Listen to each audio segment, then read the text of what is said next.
É a terceira vez que a gente está entrando, gente. Vocês desculpem a paciência. Caramba, Sandra entrou aqui. Porque também a gente vai ficar ouvindo a voz do Dionísio, então vamos tentar. Se não der, né, a gente não vai. Eu vou fazendo as perguntas aqui. Uma pena, porque a presença dele é importantíssimo. O que houve? Olha, foi uma falha também. Eu devia ter testado isso com ele antes, né?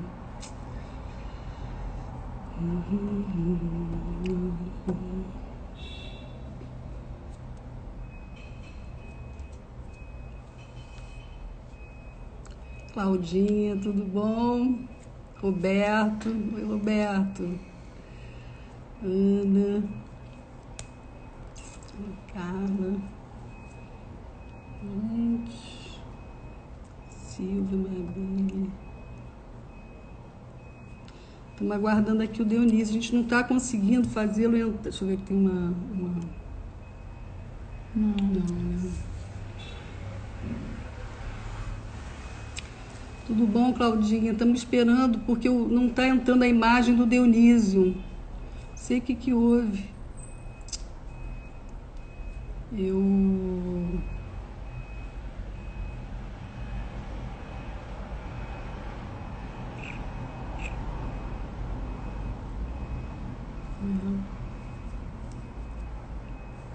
Pois é, só entrou a voz. E agora ele não está... Não sei onde é que ele foi. Ai, gente...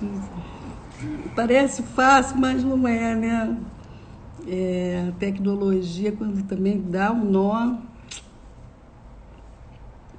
Não dá certo. Vamos ver.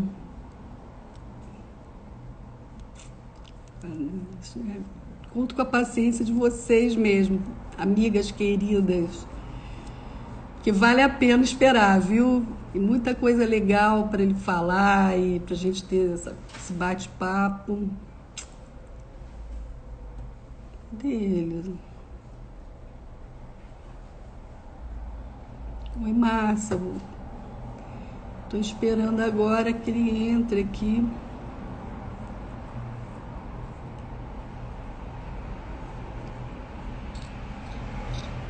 Não sei o que houve. Ali, Michele. Michele, vamos lá, aperta aqui, né? Aqui, aí eu vou pra cá. Procura ela aqui, então. Vamos lá, Michele. Entrou ali. Adicionar. Aguardando Michele. E ele entrou também. Vamos ver se agora vai. Acho que... Será que o meu... Tá. A gente está adicionando, mas engraçado que não entra, normalmente tem uma solicitação de... Ali, conectando. Faz a conexão. Eu estou aqui ouvindo. Vamos começar. Vamos começar então, Dionísio. Vamos começar sem a sua imagem, que é uma pena, sabe? Mas vou te apresentar aqui. Nós estamos começando o circuito literário com chave de ouro, com o escritor e amigo querido Dionísio da Silva. Dionísio faz parte da Academia Brasileira de Filologia da Brasil e Portugal, doutor da USP, jardineiro e botânico das palavras. Ele nos lembra a todo momento da majestade que é a língua portuguesa, contando histórias que nos encantam, surpreendendo os leitores. Já escreveu 34 livros. Seus romances têm sido constantemente reeditados e premiados. Avante, soldados para trás. Recebeu o Prêmio Internacional Casa de las Américas, pelo júri presidido pelo Prêmio Nobel, nada mais, nada menos do que José Saramago. Teresa d'Ávila, Namorada de Jesus, foi adaptado para o teatro. Esse livro, para mim, também me pega na alma. Goethe Barrabás, Origem das Palavras, está na 18ª edição. que eu consulto quase que diariamente. Enfim, ficaríamos aqui falando do currículo dele, mas para além do currículo, a pessoa dele, além de um grande amigo, um grande escritor. E eu vou fazer logo uma pergunta inicial para a gente começar a esquentar aqui a nossa live. A literatura fez toda a diferença para você, no homem que você é, para além do escritor, né? Essa sua concepção anarquista, essa visão libertária que você tem. O código da literatura fez com que você pudesse enxergar a vida dessa forma, Dionísio?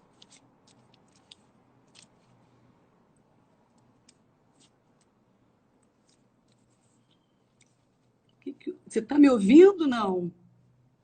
Gente, o que houve, meu pai? Caramba, gente, vocês me desculpem. Não é? O que houve? Ele está sendo desligado, gente, parece até... Caramba! Agora estou aí, estou te vendo e ouvindo. Você ouviu a pergunta que eu te fiz? A pergunta sobre a literatura que fez a diferença, assim, para além do escritor, né, Dionísio? Tem aquela frase do Borges que ele diz que ele, né, ele se tornou escritor, tudo que ele leu na vida fez com que ele se tornasse o escritor que ele foi. E essa pergunta também eu endereço a você. Os livros que você leu, a literatura fez você se tornar o escritor e o homem que você é? Sim, a resposta é sim. Eu não seria esta pessoa, para o bem ou para o mal, que conhecem por Dionísio da Silva, se não fosse a literatura.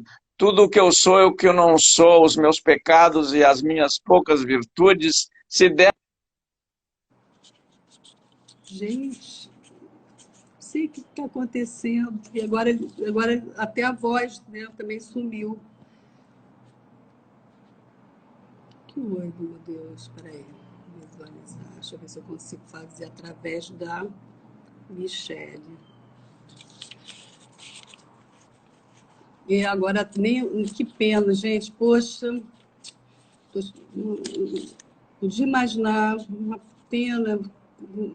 Estou tentando, Michele, até aqui, ó. Acabei de te mandar, ó.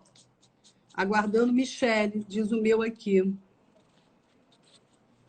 Tem um comando me desligando. Ô, Gilda, vê se aí tá. Não acredito! Está no celular da Mi. Ai, que felicidade te ver, Dionísio. Vamos ver se funciona, porque a Mi trouxe o celular dela. Mas tem um comando aí, que espero que não seja um comando vermelho, que me desliga, porque esses comandos vermelhos do celular desligam, né? Isso está muito simbólico, isso. Você está sendo desligado. Então eu te dizia o seguinte, que tudo que eu sou, para o bem e para o mal, sobretudo os meus pecados, né, eu devo aos livros e aos autores. Desde que a minha mãe teve vocação para eu ser padre, lá na minha infância... Né? Fui seminarista. Isso, desde o cheirinho bom da minha primeira professora, que me deu o primeiro livro lá na escola para eu ler. Eu li, era a marca de cigarro, no colo do meu pai, lá em Siderópolis, onde eu nasci. E a primeira palavra que eu aprendi foi que numa carteira de cigarro estava escrito Liberty, era a marca do cigarro. Eu sempre achei que Liberty, com Y no final, fosse uma palavra da língua portuguesa, dificílima, não é? Mas você não tinha a menor vocação para ser padre, né? Vamos combinar que os padres eu têm acho que benção rápido, né? Mas eu tenho em comum com os psicanalistas, eu acho que há pontos comuns com os psicanalistas, entre os escritores e os psicanalistas, que é a arte de ouvir. Ouvir é uma arte, porque as pessoas estão nas palavras que dizem e nas palavras que omitem. Então, a gente tem que aprender a ler os silêncios, esses espaços entre uma palavra e outra, na fala como na escrita, para ver o que a pessoa quer dizer, ou quer esconder, ou não quer dizer, ou quer prorrogar, essas coisas em que você sabe tudo, Gil. E você escreveu também aqui o ser e o parecer, né? Essa questão aí que você aponta aqui no teu livro. Mas deixa, então, eu trazer a questão do seminário e de tudo que eu venho estudando e estou debruçada sobre o tema do feminino, né? E o escritor tem a alma feminina.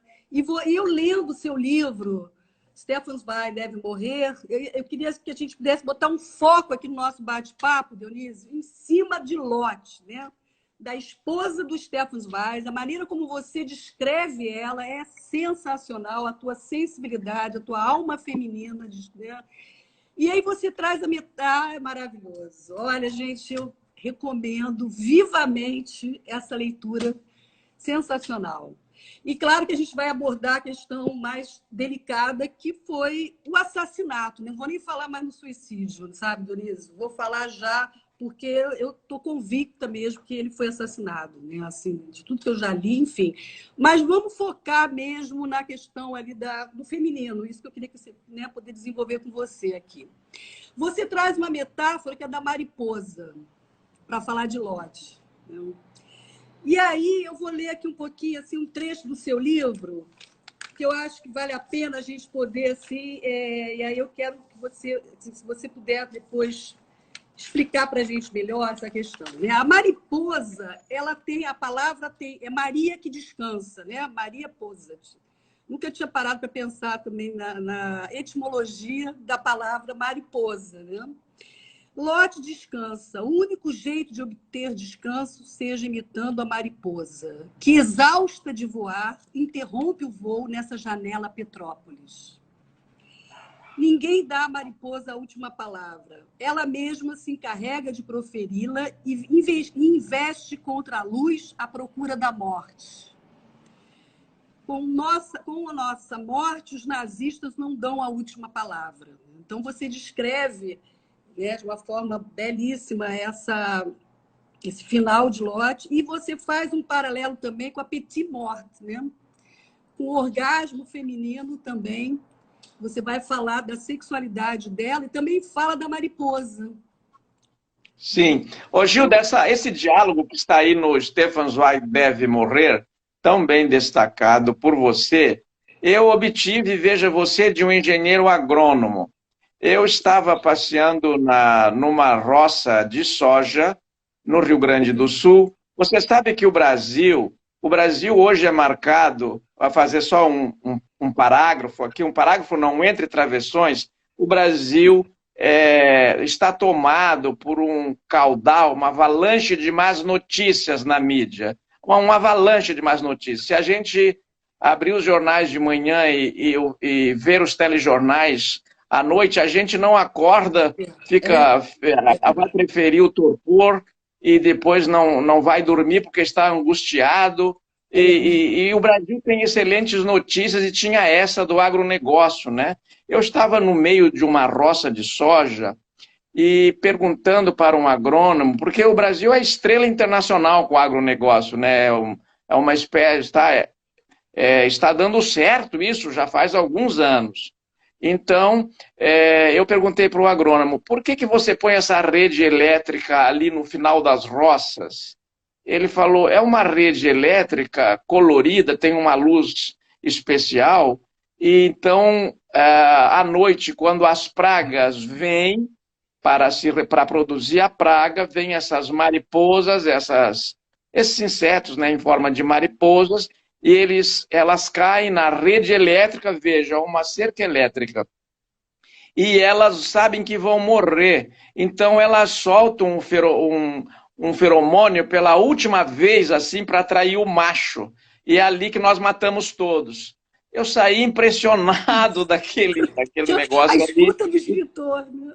Sensacional. E eu vi aquilo e dei um jeito de botar no Lot Zweig, porque eles morreram lá, todo mundo, contra todas as evidências de que eles foram assassinados, os cadáveres deles, a voz deles depois de mortos, não foi ouvida. E as pessoas acreditaram nos biógrafos e saíram repetindo que eles se suicidaram, contra todas as evidências. Para concluir essa primeira intervenção aqui para você, Gilda, para não ficar falando sozinho, que eu não quero, a gente tem que conversar, como nós conversamos nos nossos tão agradáveis almoços, né? Eu quero dizer que existe a voz do morto, existe a voz do morto. A Evelise Jordan, que está entrando aqui nos ouvindo, acabou de dizer, Tem uma arte de ouvir, ouvir é tudo, ela disse, ouvir é tudo. A pessoa é ouvida também depois de morta. Um escritor, por exemplo, se não for ouvido depois de morto, ou um artista ouvido pelas formas de expressão que ele tem, ele acaba, a morte é isso. Você acaba, não é mais ouvido. Né? A memória que nos mantém vivos, né? Na memória do outro, né, Dionísio? Isso. Agora, Agora, um outro tema que eu acho também bem interessante, e você também, né, a melhor pessoa para falar disso, porque o Stefano, ele casou com uma secretária 30 anos mais jovem. Ele 26, por aí. Não é? Que é a mesma diferença sua para a Michele. E ele acreditava no Brasil, país do futuro, né? Uma pessoa com uma pulsão de vida extraordinária, né, Dionísio? Assim, na escrita, no desejo de viver.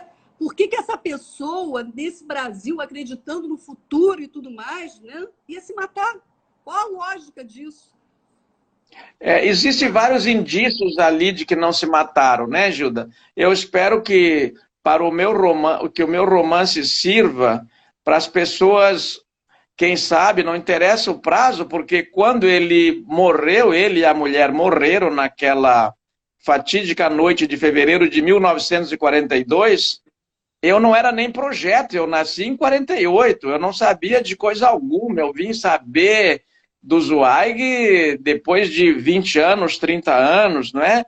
E o Getúlio Vargas, todo o governo Vargas estava apoiando a Alemanha e vacilando, não é? Imagina, eu sou catarinense, havia base de submarinos nazistas no estado de Santa Catarina, outro dia mesmo a Bandeirantes fez uma reportagem sobre essa base de abastecimento de submarinos nazistas na Alemanha. Aqui na Baía da Guanabara tem submarino alemão afundado por avião brasileiro. Nós somos um povo que só se importa com o telejornal último. É capaz de a gente ter esquecido também o de ontem, não é? Eu não tenho um senso crítico, é isso que você está falando, né, Dionísio? Assim, de poder... Pelo menos assim, fica mais advertido. Eu acho que a palavra é essa, né? Em psicanálise, isso, uma advertência. Advertido. Abrir o olho, abrir o ouvido. Advertido, não é? Porque realmente é uma história assim. E o outro tema também, em cima de Lotte, né? Vamos falar bastante sobre Lotte, na questão do feminino. Você diz também que ela ficou ali meio como se ela ficasse meio rendida nas mãos do Stefano, desse grande escritor, ela fascinada por ele. Ela também não questionava nada, né? Deixa eu também ler esse trechinho aqui do seu livro. Aqui também. Ninguém jamais a consultou para nada, uma vez que o próprio marido jamais a consultou para ela que não fosse o trabalho. Ela era a secretária dele, quer dizer, a relação dos dois era muito em função do trabalho, da escrita dele. Conta pra gente. Gilda, Gilda, é o que os biógrafos dizem. Mas veja você como os dados são conflitantes, não é? O Stefan Zweig não cozinhava, não preparava a mesa, não fazia o café, não demorou a se entender. A empregada tinha que conversar com a Lotte. A Lotte é aquela coisa a casa, a oikos, né? A economia, inclusive, vem da palavra oikos, que é a mesma de casa em grego, oikos. Economia é cuidar da casa, é cuidar de que não falte nada na casa. Quem fazia isso era a Lotte, não era ele. Ele dependia da Lotte para tudo. Por isso que eu dou vez e voz a Lotte no romance. Porque eu quero contrariar os biógrafos, porque eu sei que não é assim. Não é assim. É uma espécie de machismo dos biógrafos subestimarem tanto a Lotte. No fundo, assim, a Lotte nem morreu, ela morreu sozinha. Ela dependeu que o Stefan Zweig escolhesse se suicidar e ela se suicidou também. A Gabriela Mistral, Prêmio Nobel de Literatura, Gilda, morava lá em Petrópolis, na manhã em que chamaram para ver os corpos, deu aquele escândalo, um casal amanhece morto, imagina, e todo mundo disse que se suicidou, e a polícia apressadamente, as autoridades, o Getúlio Vargas está na cidade. Isso é outro dado incrível, né? E a Gabriela Mistral vê assim, a Gabriela Mistral vê o Stefan Zweig vestido de paletó e gravata, olha, alguém que se suicida de sapato, paletó, gravata, de terno completo, morto, e a Charlotte de camisola, puxa, porque eles dormiam separados, teria então puxado a cama para perto dele e tomado a substância que o matara para ela morrer também. Eu falei com um legista, com médicos para escrever esse romance. A substância que eles tomaram não mata um rato, Não, quanto mais duas pessoas. Que coisa, né? E não fizeram nenhuma biópsia, autópsia, né? Não teve nada disso, né? Um clínico geral assinou que eles estavam mortos, disse que era a substância tal, e ele nunca fizera antes uma autópsia e não disse a causa-morte de ninguém antes e nem depois, só disse aquela, esse clínico. E teve também a máscara mortuária, acho que você fala no livro, né?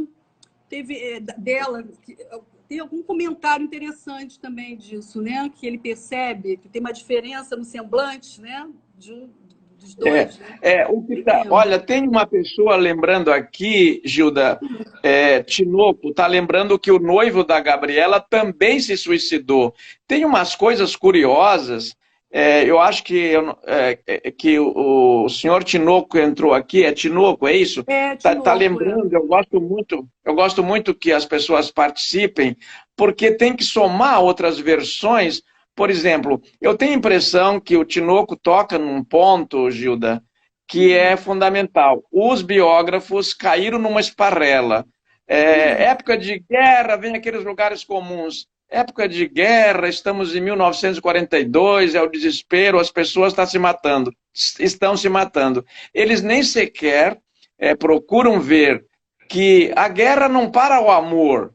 As pessoas continuam se amando, fazendo amor, produzindo filhos.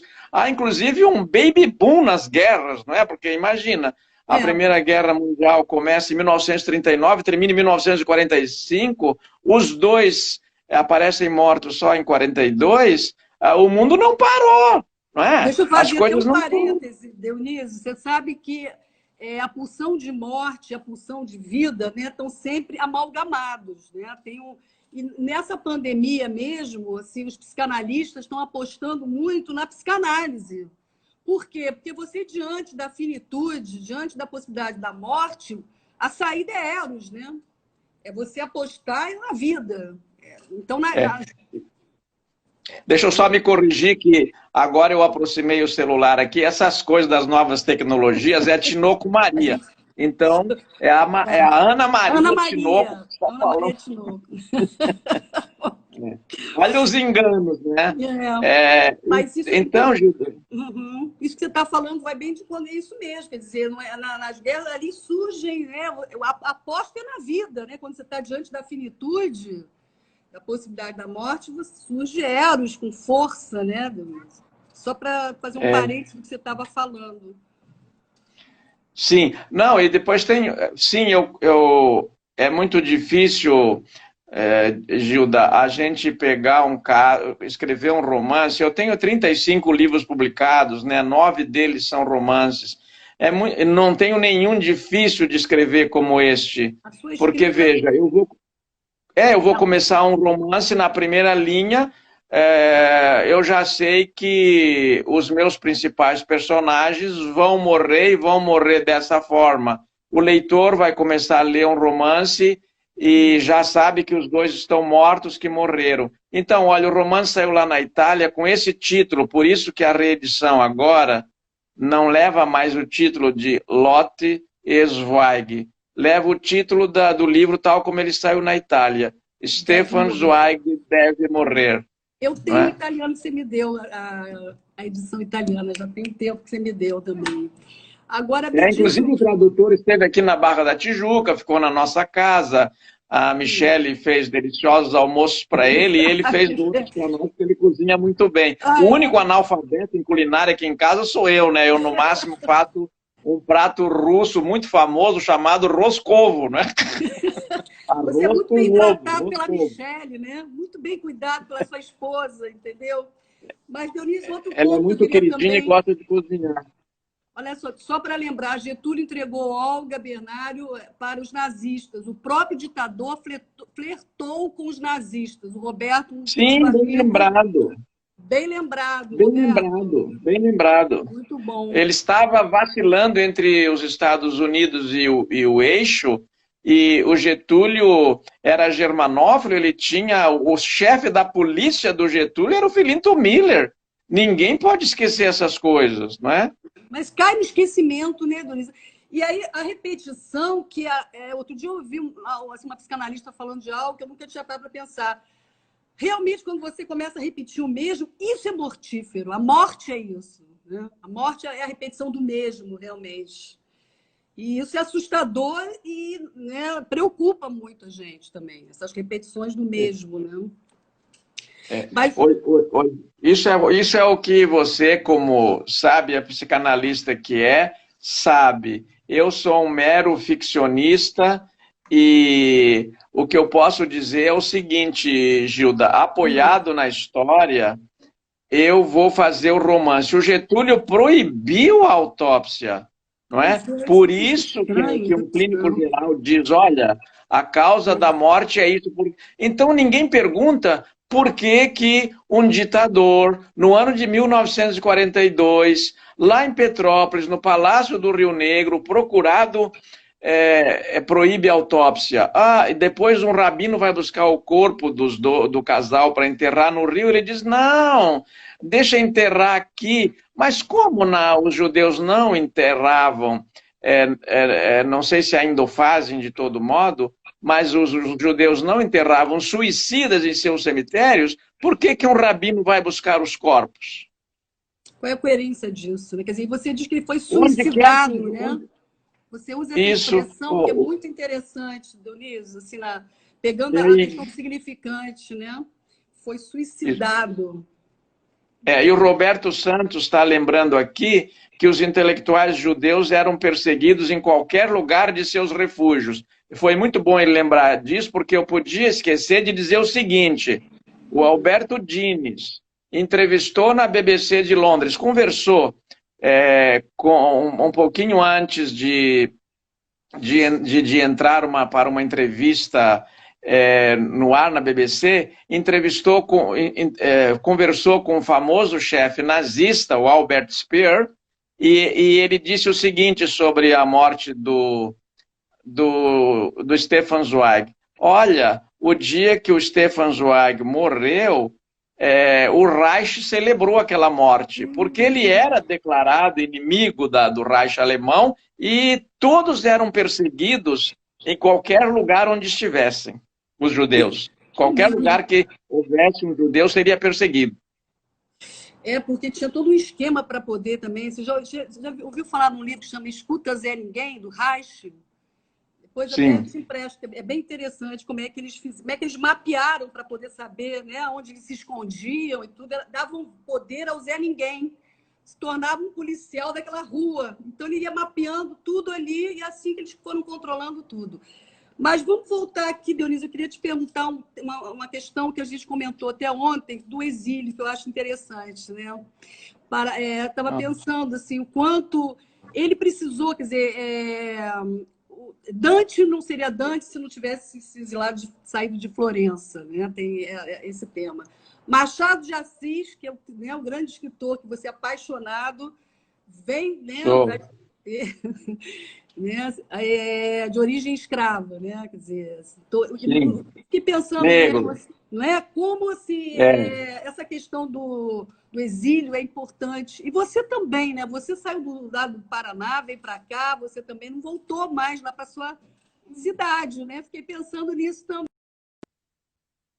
Olha, é muito interessante, porque eu acho assim, no plano mítico, no meu modo de entender, a humanidade começa com uma expulsão. Adão e Eva são expulsos do paraíso porque eles vão comer do fruto da árvore do conhecimento. então é proibido conhecer no paraíso. Do ponto de vista biológico, a gente existe porque foi expulso do útero. Para nascer tem que ter uma expulsão. O nascimento é uma expulsão. Daí continua na vida, você é expulso da infância, você é expulso da adolescência e você é expulso para a velhice, porque eu duvido que alguém envelheça por escolha. Ah, hoje decidi envelhecer, vou começar às 8 horas. Sabe? Não, Essa palavra expulsão é ótima. É ótima, né? Expulsão. E o exílio acaba... o exílio acaba produzindo grandes obras, porque, como agora na pandemia, as pessoas estão pensando o que nunca pensaram, as pessoas estão sentindo o que nunca sentiram, as pessoas estão assistindo o que nunca assistiram. Mas por que não faziam isso? Porque elas estavam no trânsito, elas estavam ocupadas fazendo outra coisa, elas estavam se locomovendo, elas estavam no outro tipo de vida. Então o exílio, seja qual for o tipo de exílio, ele obriga você a refletir, a pensar e, paradoxalmente, a criar.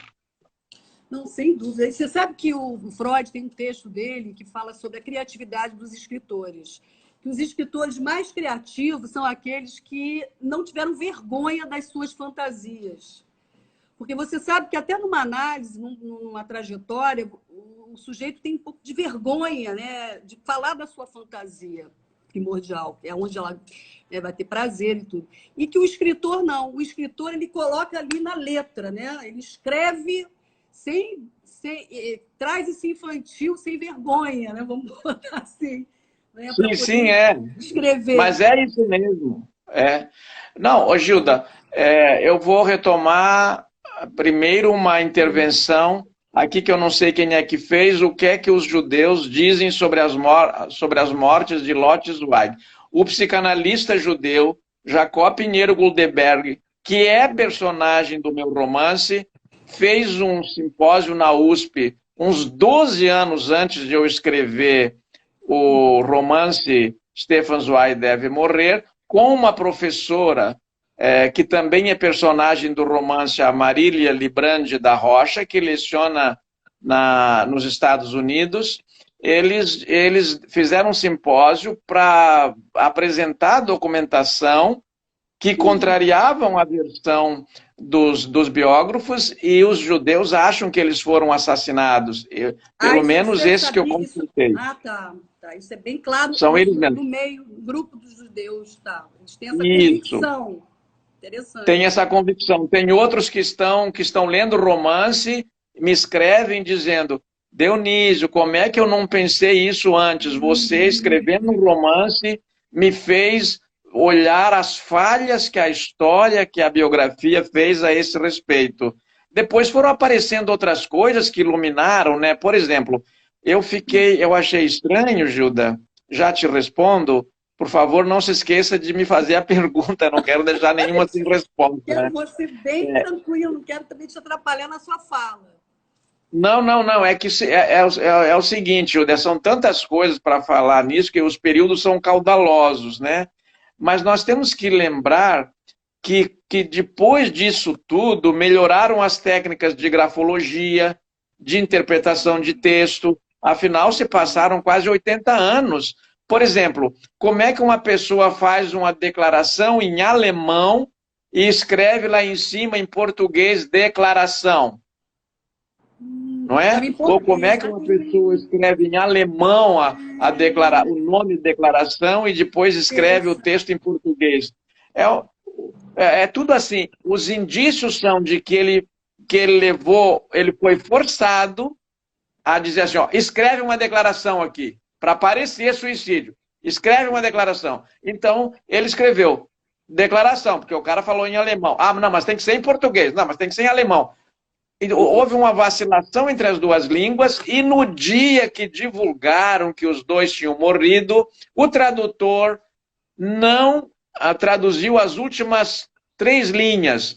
Então, durante algum tempo, a versão da morte era vergonha. Durante 72 horas, a versão do suicídio do Stefan Zweig e da Charlotte, como eram apresentados, foi vergonhoso, porque assim, pareceu que o Zweig estava desesperado. Daí, 72 horas depois, sai a tradução total dizendo a frase que tinha sido omitida. Nós vamos vencer, agora está ficando muito, ainda está muito difícil, mas ele diz que vai vencer. É uma grande confusão aquilo ali. Para aí, né? Poxa vida, Dionísio. E eu percebo assim que no seu livro também você chama atenção para as pessoas simples ali, né? Você dá voz. O escritor tem isso mesmo, né, Dionísio? Assim, se interessa assim, pela alma humana, né? Você tem muito isso. Eu percebo assim, né, que a gente convive. Então, você está sempre ali querendo ouvir o garçom, né? E no teu livro você traz essas pessoas fazem a diferença ali na maneira como você vai conduzindo a história. Gilda, porque Fala um pouquinho disso. o Camões diz... Gilda, super pertinente essa sua observação, como todas as que você faz, num espaço tão curto, mas o Camões tem um verso muito bonito, ele diz que é da boca dos pequenos que o elogio sai por vezes acabado. Da boca, ele diz para o rei, olha, eu sou um poeta humilde, rude, mas é da boca dos pequenos que o elogio sai acabado. Então você tem que dar importância. O Brasil tem uma tradição, por ter sido um país escravocrata durante muito tempo, por ter recebido os imigrantes tão mal, né? Porque em alguns lugares os imigrantes foram vistos, em muitos lugares, como, como uns concorrentes desleais, uns forasteiros, alguém que tinha feito alguma coisa porque estava saindo da sua terra e vindo para o Brasil. Apesar de nós cultivarmos essa versão de que o Brasil foi generoso com os imigrantes, pergunte para nossos ancestrais se foi verdade. Pergunte para os pequenos, para aqueles que não estavam lá fazendo a história do povo brasileiro na USP, para aqueles que são personagens, se eles foram realmente tratados assim. Olha, o seu bisavô foi tratado assim, porque estão dizendo que acolheram vocês. Então, com a Charlotte e com Lotte Zweig, o que acontece? Primeiro que os biógrafos acolheram muito mal a Charlotte na própria biografia, porque ela aparece como um acompanhante do Stefan Zweig. É um ponto de vista muito machista, né? Horrível isso, sabe? Horrível. Quer dizer... E só um detalhe, Dionísio, a primeira mulher do Stefan, a história, ele teve filhos, aí eu também não sei se você puder falar um pouquinho assim da história dele, quer dizer, ele se separa da primeira mulher e casa com a secretária, foi isso? Ele, segundo a versão de um dos biógrafos, a Frida, ex-mulher dele, teria tido um diálogo com ele assim, ele disse... Sem guerra, sem nada. Frida, vamos nos matar? Ela falou, o casamento já estava decadente fazia anos, né? A Frida teria dito o seguinte, a seguinte frase, que eu pus no romance, a primeira mulher dele. Ele convidou a Frida para se matar, ela disse, você não precisa de mim nem para viver, por que você quer a minha ajuda para morrer? Olha que interessante, não prestei atenção nisso. Muito bom isso. Então, existe uma pulsão, como diz você aí, de morte, atravessando todas as páginas, mas não por aquele viés, porque quando você quer falar mal de uma pessoa ou que você quer anulá-la, as armas que você usa, de qualquer forma, são as palavras, porque ou você fala o que você quer dizer para desqualificá-la, ou você a apaga mediante um silenciamento, um apagamento. Então, por exemplo, hoje você abre os jornais, eu noto isso todos os dias, abre a mídia, liga o rádio, vai na internet, eu não me reconheço entre os escritores brasileiros não estão aparecendo ali. O Rubem Fonseca, que partiu agora este ano, o Rubem Fonseca, era o maior escritor brasileiro vivo, você abria os jornais, ele não estava lá. Hoje tem 2 contistas no Brasil, Gilda, eu disse ontem numa live com o Rio Grande do Sul, que estão entre os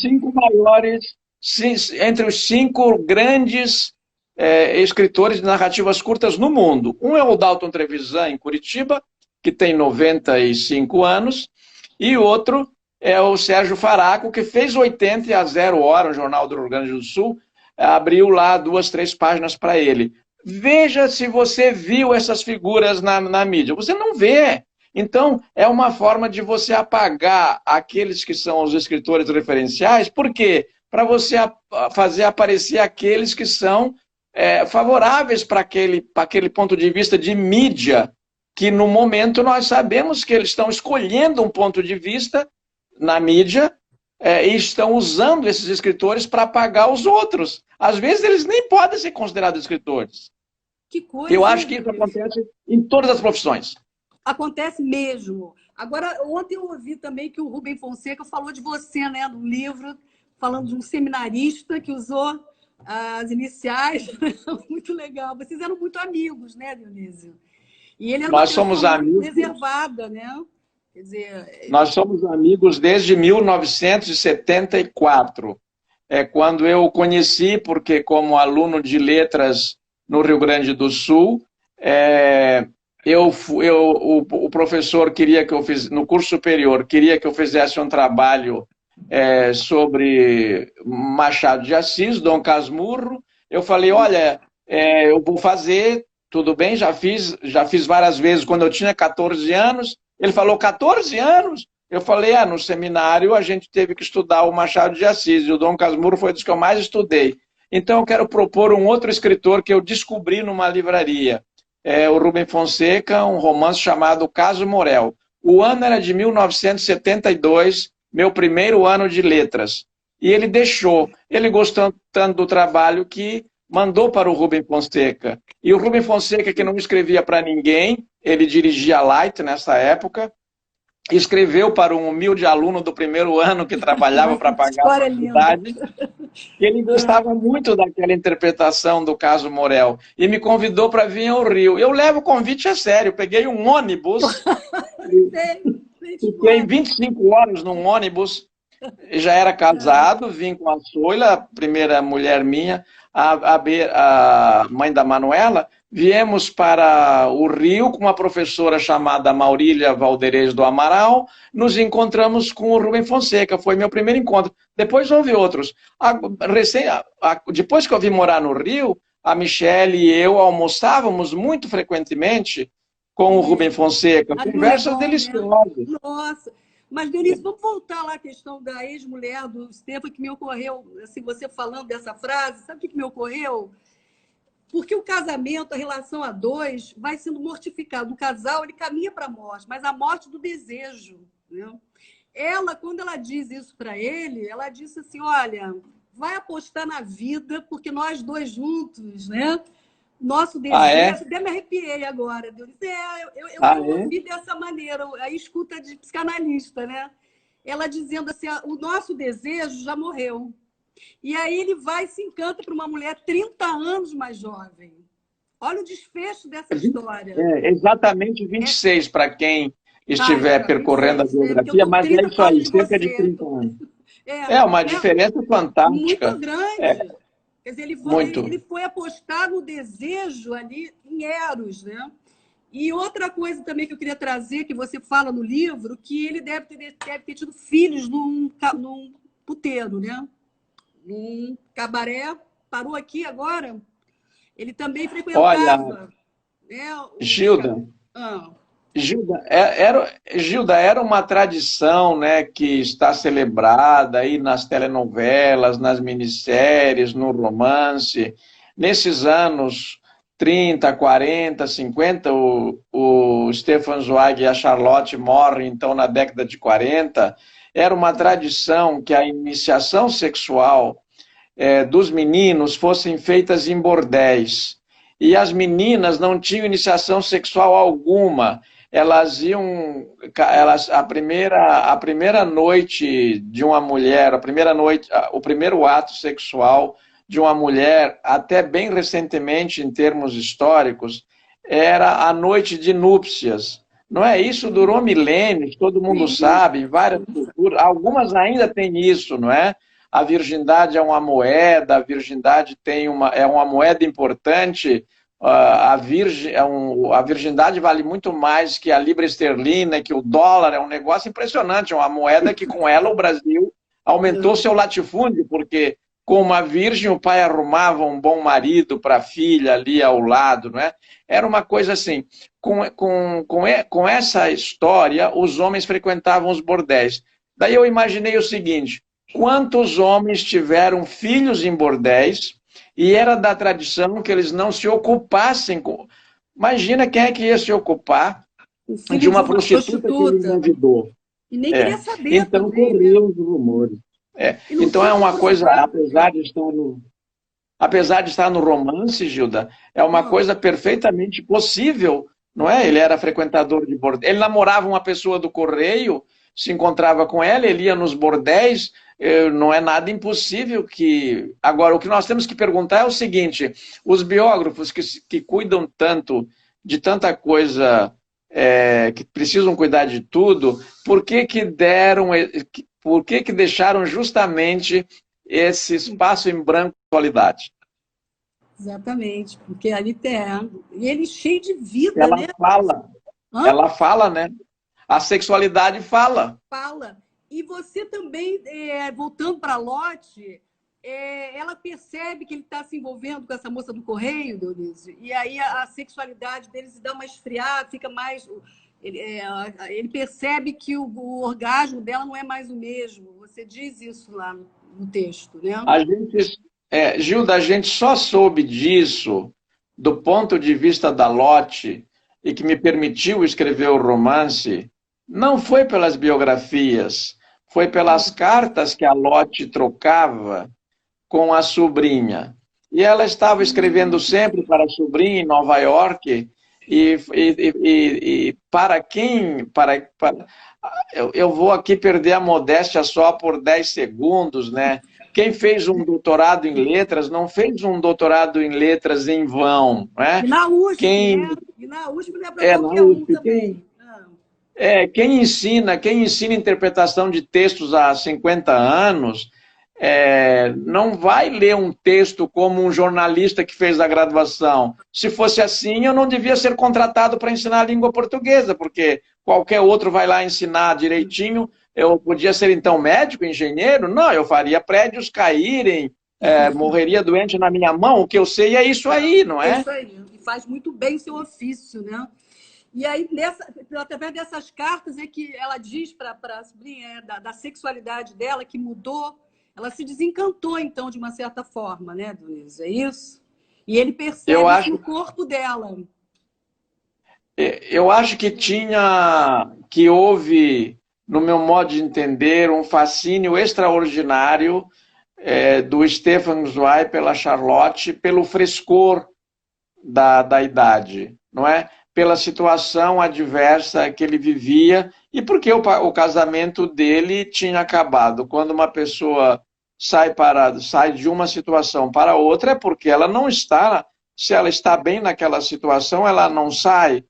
Por exemplo, por que nossos bisavós deixaram a Europa, os países onde estavam? Porque não estavam bem, ou porque mesmo que alguém considerasse que eles estivessem bem, eles achavam que não estavam. Então, é muito difícil, Gilda, você entrar na mente de uma personagem, como deve ser para vocês, psicanalistas, entenderem pela fala da pessoa, são complexas operações, né? Saber o que a pessoa está dizendo. E veja, a pessoa que procura um psicanalista ou uma psicanalista, a pessoa quer dizer-se, ela quer. E o psicanalista que vai dizer, olha, você está com essas palavras se escondendo, ou dizendo isso, dizendo aquilo, omitindo aquilo. O ficcionista tem um ofício muito parecido com o de vocês. Nós precisamos saber o que o Stefan Zweig quis dizer, o que a Charlotte quis dizer. Então eu vou nas cartas que ela trocou com a sobrinha, eu vou procurar, por exemplo, o Stefan Zweig escreve uma das últimas novelas, o personagem joga xadrez com a morte. Ah, igual o Aquele Bergman. outro... Ah, é? Do Sétimo Selo? É, isso. Aquele outro romance que você acabou de ler, aqui tem muito pouco tempo para falar de um escritor tão A extraordinário, gente né? tem porque. Mas A gente tem mais, acho que uns 5 aquele outro livrinho ignorantes. que você falou, aquele Fala. outro livrinho que você falou, 24 horas na vida de uma O mulher, Freud, né? não é? Fala dela. Eles eram amigos, Eram né? amigos, eram Amigos. amigos. Tinha esse texto eu li. É muito interessante a questão das mãos, né? Se ele fica encantado ali com toda. Dando a entender a questão da compulsividade ligada à sexualidade, né? Tem Mas, pessoas, Gilda, que dão tem pessoas, Gilda, que dão outra saída, né? Mas é sempre sexo. Olha aqui, ó. Eu estou aqui, isso aqui fica diante dos meus olhos quando eu estou escrevendo. Vai sair agora. É a Teresa d'Ávila. sim, Ninguém escreveu tão bonito sobre o desejo quanto a Teresa d'Ávila, na minha opinião. segundo livro mais E lido, eu, né? Depois da Bíblia na eu Espanha, gosto né? isso. E ela é o best-seller número 2 no mundo. Só a Bíblia vende mais do que a Teresa d'Ávila. Então, ela diz assim, nada te turbe, nada te espante. Estou trazendo aqui simultaneamente do espanhol, que é muito traiçoeiro, não é? Mas ela diz assim, nada te turbe, nada te espante, tudo passa,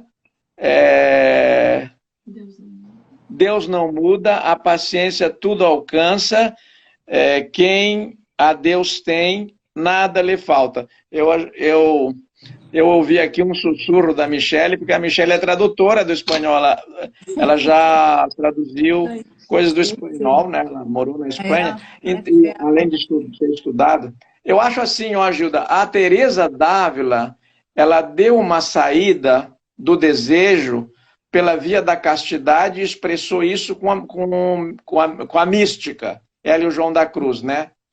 Agora, as outras pessoas dão outras saídas, não é? Agora, Cada um tem a sua saída. Esse livro seu que foi encenado no teatro, né? A Teresa d'Ávila, Namorada de Jesus, que é maravilhoso. O que eu vou te dizer é o seguinte, Dionísio, o que você acha da próxima live, a gente falar de Teresa d'Ávila?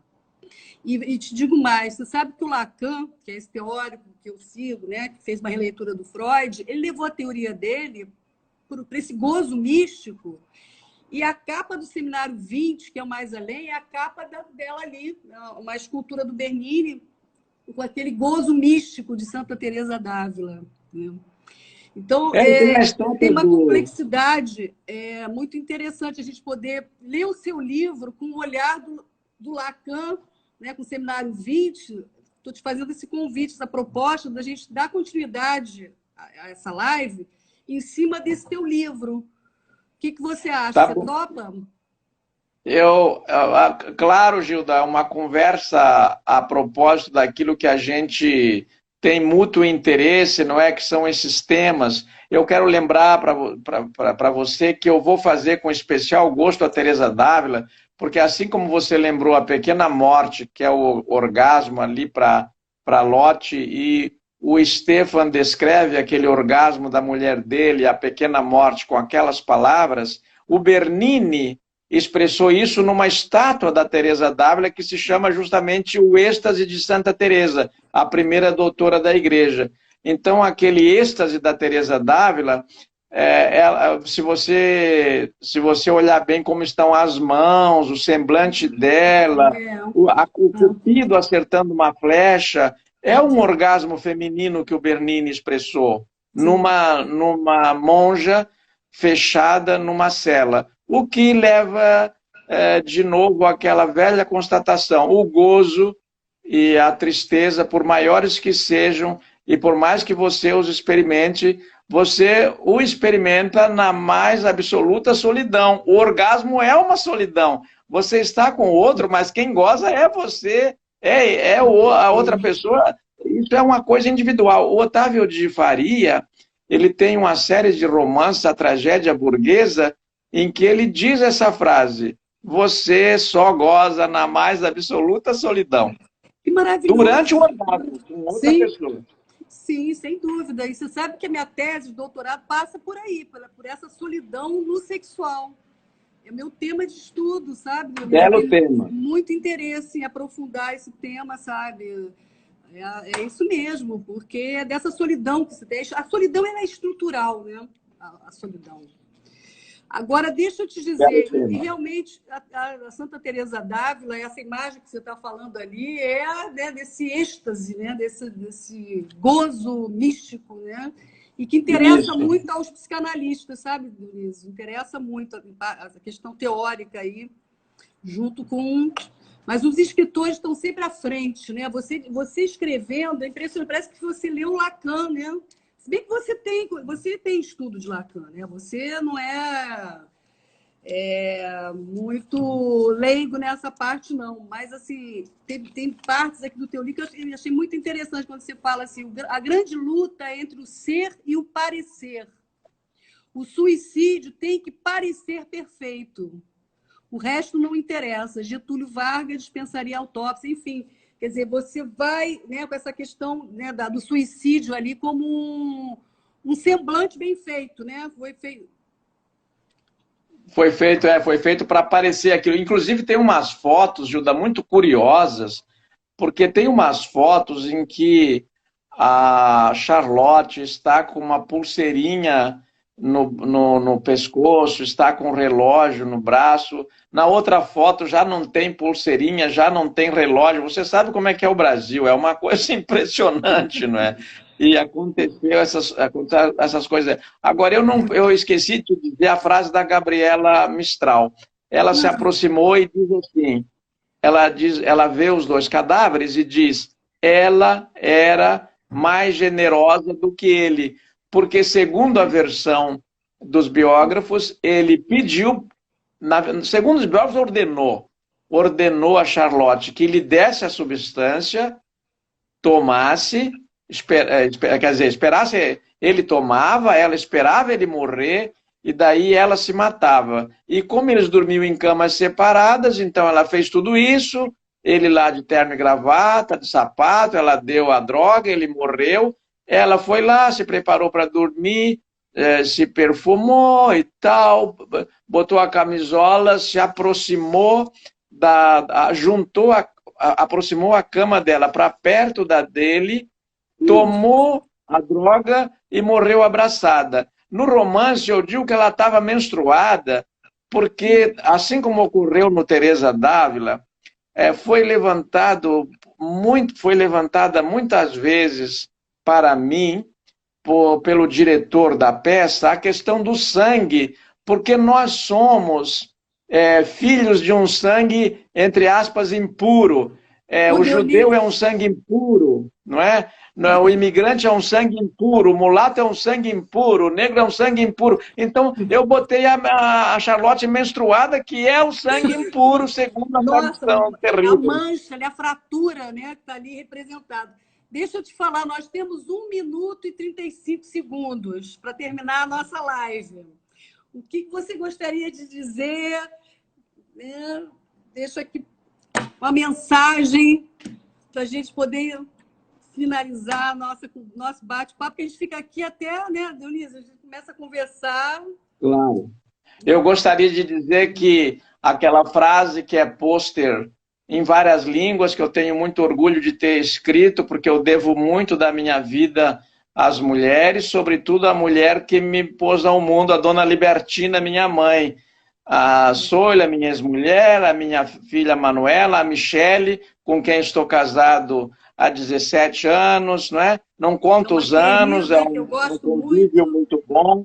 Então, a mulher é a melhor parte da natureza humana, mas nós, homens, temos que fazer, sobretudo os brasileiros, fazer uma grande autocrítica. Nós tratamos muito mal a mulher ao longo dos séculos, e mesmo no cotidiano, e às vezes sem querer.